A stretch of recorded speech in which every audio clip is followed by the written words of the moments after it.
தமிழகத்தில் உள்ள 6 படை வீடுகள் அதனை தரிசிக்கக்கூடிய பக்தர்களுடைய வசதி, அடிப்படை வசதிகளை மேம்படுத்த கோரி நம்முடைய இந்து முன்னணி, நம்முடைய சங்க பரிவார அமைப்புகள் அனைவரும் சேர்ந்து முருக பக்தர்கள் மாநாடு ஜூன் 22ஆம் தேதி மதுரையில் பாண்டி கோயில் அருகில் அம்மா திடலில் ஏற்பாடு செய்திருக்கிறோம். இந்த மாநாட்டில் 6 படை வீடையும் ஒரே இடத்தில் தரிசிக்கும் விதமாக அருட்காட்சி அமைத்திருக்கிறோம்.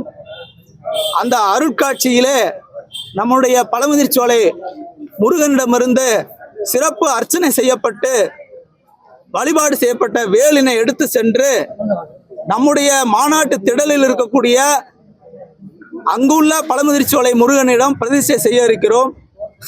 இந்த மாநாட்டுக்கு உத்தரப்பிரதேசத்தினுடைய முதலமைச்சர் யோகி ஆதித்யநாத் அவர்களும், ஆந்திராவினுடைய துணை முதலமைச்சர் பவன் கல்யாண் அவர்களும் மற்றும் பல்வேறு மாநிலங்களைச் சேர்ந்த, பல்வேறு நாடுகளைச் சேர்ந்த உயர்மட்ட தலைவர்கள்லாம் வர இருக்கிறாங்க.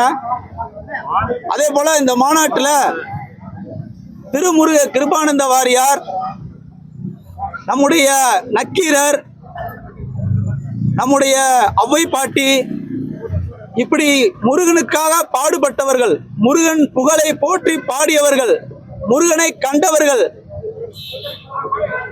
அவர்களுடைய 60க்கும் மேற்பட்டோருடைய வாழ்க்கை அங்க நாங்கள் காட்சிப்படுத்த இருக்கிறோம். மிகப்பெரிய கட் அவுட்டுகள்லாம் இந்த மகான்களுக்காக ஏற்பாடு செஞ்சிருக்கிறோம். அதே போல இந்த மாநாட்டு திடலிலே மாலை 6 மணி முதல் 6:20 வரை 5 லட்சம் பேர் ஒன்றாக சேர்ந்து கந்த சஷ்டி கவசத்தை பாட இருக்கிறோம். இது உலக சரித்திரத்திலே ஒரு சாதனையாக படைக்க இருக்கிறோம்.